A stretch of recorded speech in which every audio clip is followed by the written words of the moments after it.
নমস্কার বন্ধুরা, আদ্যাসাথী চ্যানেলে আপনাদের সবাইকে স্বাগত জানাচ্ছি। বন্ধুরা, আজকে আমি আপনাদেরকে জানাবো কিভাবে আপনারা কলকাতা হাওড়ার থেকে শিলচর আসামে ঘুরতে যাবেন। তো বন্ধুরা, থাকুন আমার ভিডিওতে এবং দেখতে থাকুন কিভাবে আমরা যাচ্ছি। আপনারা আমার ভিডিওর মাধ্যমে সব কিছুই জানতে পারবেন এবং কোথাও কোনো কিছু জানতে অসুবিধা হলে আমাকে আপনারা ঠিক কমেন্টের মাধ্যমে জানাবেন। বন্ধুরা, আমরা হাওড়া স্টেশনে এসে অনেক ভিড় থাকায় ভিডিও করতে পারলাম না, তাই আমরা ডাইরেক্ট ক্যাব করে নিলাম এবং ক্যাবে করে আমরা হাওড়া ব্রিজ ধরে চলে যাচ্ছি শিয়ালদা স্টেশনের দিকে। কলকাতা মানে হাওড়া ব্রিজ, হাওড়া ব্রিজের অপূর্ব দৃশ্য, গঙ্গার উপর দিয়ে চলে যাচ্ছে হাওড়া ব্রিজ। এই দেখুন বন্ধুরা, এখন আমরা চলে আসছি শিয়ালদা স্টেশনের দিকে। দেখুন বন্ধুরা, শিয়ালদা স্টেশনটা অনেক বড়, কত সুন্দর কালার করে রেখেছে, কি সুন্দর লাইটিং দেওয়া, দেখতে অপূর্ব লাগছে। তো বন্ধুরা, আমরা চলে আসলাম এখন শিয়ালদা স্টেশনে। আমরা এসে এখানে একটা ওয়েটিং রুমে দাঁড়িয়ে পড়লাম। এখান থেকে আপনাদেরকে স্টেশনের ভিউটা দেখাচ্ছি। দেখুন বন্ধুরা, অনেক ব্যস্ততম স্টেশন এটা, অনেক লোকের সমাগম, সকাল বিকাল সন্ধে নেই, লোকজন আসা যাওয়া করছে, অনেক যাত্রীরা আসছে যাচ্ছে, অনেক ওদের চলাফেরা। আমরা বন্ধুরা এখন একটা ওয়েটিং রুমে আছি। সেই ওয়েটিং রুমটার নাম হচ্ছে অবধান।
দেখুন বন্ধুরা, এখন আমরা বসে বসে কি করব, তাই আইসক্রিম খাচ্ছি। দেখতেই পাচ্ছেন, আমি আর আমার বর মিলে আইসক্রিম নিয়ে বসেছি ওয়েটিং হলে।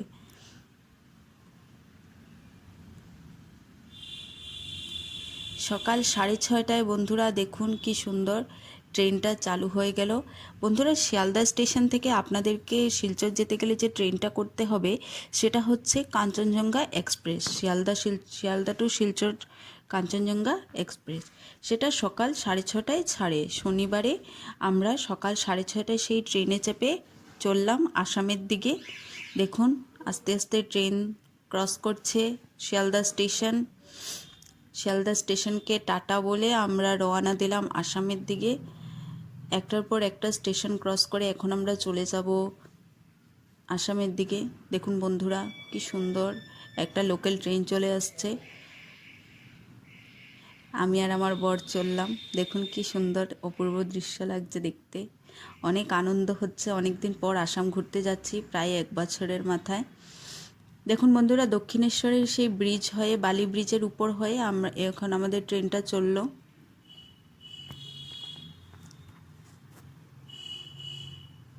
এপাশে হচ্ছে আপনার রেলের ব্রিজটা এবং ওপাশে হচ্ছে পাইলাইনের ব্রিজ। দেখুন বন্ধুরা, কি সুন্দর লাগছে দেখতে।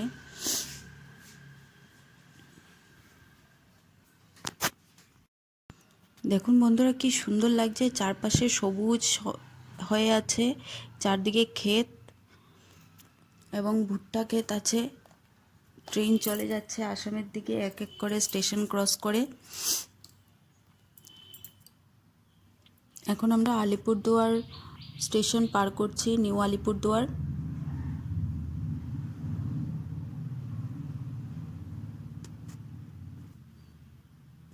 দেখুন বন্ধুরা, খুব স্পিডে ট্রেন দৌড়তে দৌড়তে এবার আমরা ক্রস করছি রামপুরহাট স্টেশন।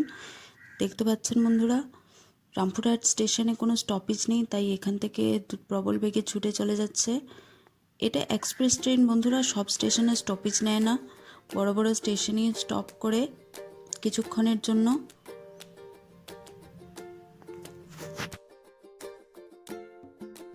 বন্ধুরা, রামপুরহাটের মা তারামাকে প্রণাম করে এবার আমরা ক্রস করতে চললাম ফারাক্কা ব্রিজ। ফারাক্কা ব্রিজের ব্যাপারে তো আপনারা সবাই জানেন, অনেক বড় ব্রিজ, এখানে অনেকগুলো লক গেট আছে। দেখুন বন্ধুরা কি সুন্দর দৃশ্য, ফারাক্কার দৃশ্য, অপূর্ব দৃশ্য।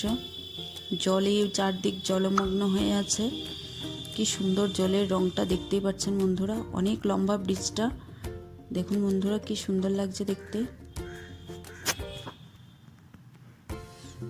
এক এক করে আমরা প্রত্যেকটা লক গেট ক্রস করে চলে যাচ্ছি।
একে একে ওয়েস্ট বেঙ্গলের প্রত্যেকটা স্টেশন ক্রস করে বন্ধুরা এবার আমরা চলে আসছি আসাম গুয়াহাটি স্টেশনে।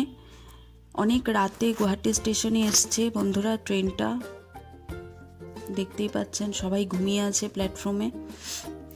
আমাদের একটু চোখ লেগে গেছিলো, তাই স্টার্টিংটা আমরা ভিডিও করতে পারলাম না। গুয়াহাটি স্টেশনে ছাড়ার সময় ঘুমটা ভাঙলো, দেখতে পাচ্ছেন বন্ধুরা। অনেক রাত তখন, প্রায় মধ্যরাত্রের উপার, 3টা সাড়ে 3টা বাজে বন্ধুরা। এবার গুয়াহাটি স্টেশন ক্রস করে আমরা এবার চলে আসছি কামাখ্যা স্টেশনে। আস্তে আস্তে কামাখ্যা স্টেশন ক্রস করছে বন্ধুরা।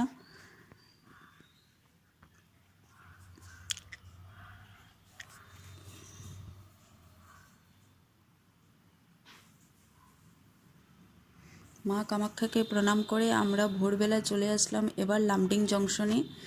লামডিং জংশনে ট্রেন এসে থামায়, সেখানে এসে অনেকক্ষণ দাঁড়ায়, কারণ লামডিং জংশনটা অনেক বড়। এখানে এসে ট্রেনে ডাবল ইঞ্জিন লাগে বন্ধুরা, কারণ পাহাড় লাইনে ডাবল ইঞ্জিন ছাড়া ট্রেন চলে না। আগে একটা এবং পিছনে একটা ইঞ্জিন লাগাতে হয়, তাই এখানে অনেকক্ষণ স্টপেজ দেয় ট্রেন। লামডিং এসে ঢুকতে ঢুকতে প্রায় 8টা সাড়ে 8টা বেজে যায় বন্ধুরা। ট্রেন ফাস্ট থাকলে 7টা সাড়ে 7টার দিকে ঢুকে, একটু লেট হলে 8টা সাড়ে 8টা বেজে। আপনারা এখান থেকে খাবার দাবার খেয়ে নিতে পারেন। এখন আমরা চললাম পাহাড় লাইনের দিকে। পাহাড় লাইনের অপূর্ব দৃশ্য নিয়ে আমি আপনাদের কাছে চলে আসছি আবার। দেখুন কি সুন্দর অপূর্ব দৃশ্য, চারদিকে ঘন জঙ্গল, পাহাড় আর পাহাড়, দেখতেই পাচ্ছেন বন্ধুরা কি সুন্দর লাগছে।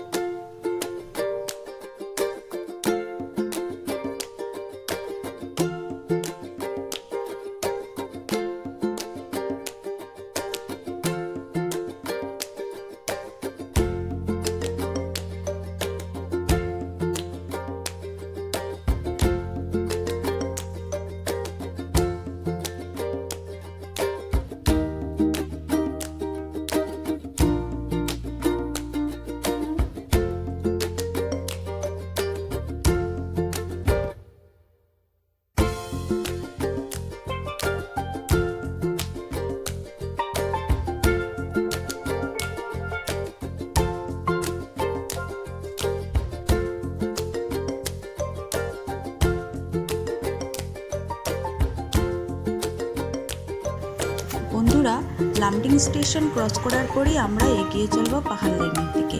পাহাড় লাইনে যেতে যেতে আমি আপনাদের কিছু ইনফরমেশন দিয়ে দিতে চাই।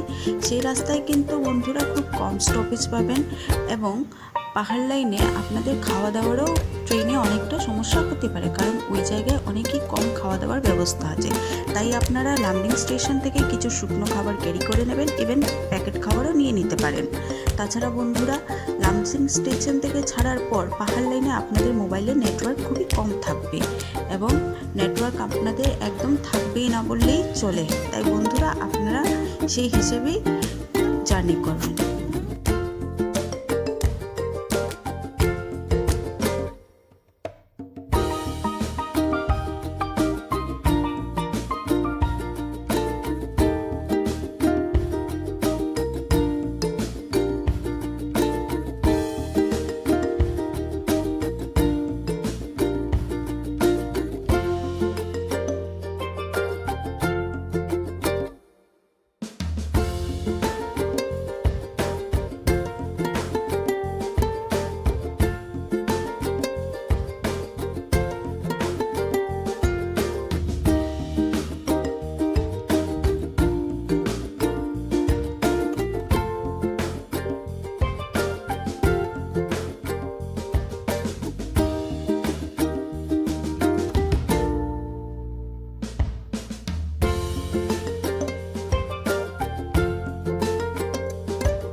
বন্ধুরা আপনারা পাহাড় লাইনে পেয়ে যাবেন ছোট বড় মিলিয়ে মোট 21টা টানেল।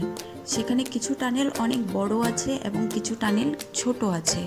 এখন আমরা দেখতে পাচ্ছেন টানেলের ভিতর দিয়ে চলে যাচ্ছে ট্রেন, কি সুন্দর ঝুকঝুক করে।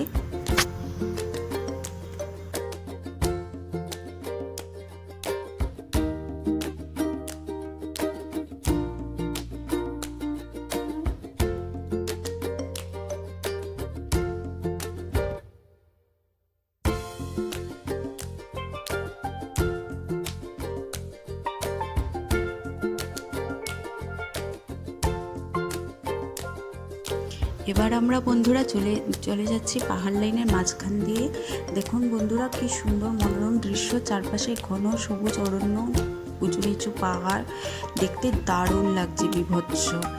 বন্ধুরা এইদিকে শুধু একটাই রেলওয়ে লাইন চলে, যার জন্য পাহাড় লাইনে বৃষ্টির সিজনে আসা যাওয়াতে খুবই অসুবিধে হয়। যদি আপনারা শুকনো সিজনে আসেন তাহলে অনেকই ভালো হবে পাহাড় লাইনে চলতে। দেখতে পাচ্ছেন বন্ধুরা কত সুন্দর পাহাড়টা দেখতে, মনোরম দৃশ্য একদম পাহাড়ে, সত্যি পাহাড়।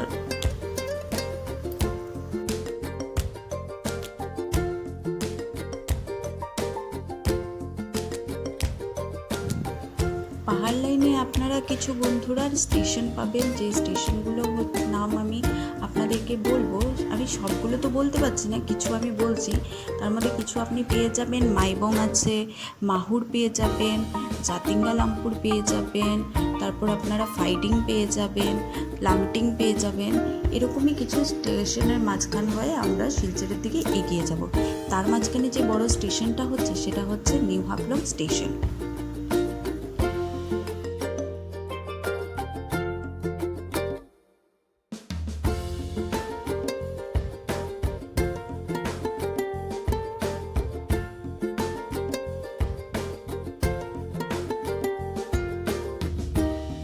বন্ধুরা আমরা এখন দাঁড়িয়ে আছি নিউ হাফলং স্টেশনে। এখানে কিছু মার্কেট আছে, ছোট ছোট পাহাড়ি লোকেরা মার্কেট নিয়ে বসে। এখানে কিছু কাটা ফল পাওয়া যায়, নানান রকমের ছোলা পাওয়া যায় এবং আরেকটা ডিশ পাওয়া যায়, সেটা হচ্ছে ঘুগনি আর পোলাও। সেখানে এটা কিন্তু খুব ডিলিশিয়াস ফুড। আমরা একটু নিয়ে নিয়েছি, দেখতে পাচ্ছেন আমি একটা পেঁপের নিয়ে নিয়েছি, কাটা পেঁপের প্যাকেট 10 টাকা করে পাওয়া যায় এগুলো। এই দেখুন বন্ধুরা টেবিলে করে নিয়ে বসেছে পাহাড়ি লোকেরা, অনেক রকমের নানান রকমের কাটা ফলমূল আচার নিয়ে বসেছে, পোলাও নিয়ে বসেছে, দেখতে খুব দারুণ লাগছে। এখন আমরা চললাম আবার সেই পাহাড় লাইনের দিকে, হাফলং স্টেশনকে টাটা বলে। দারুণ দৃশ্য।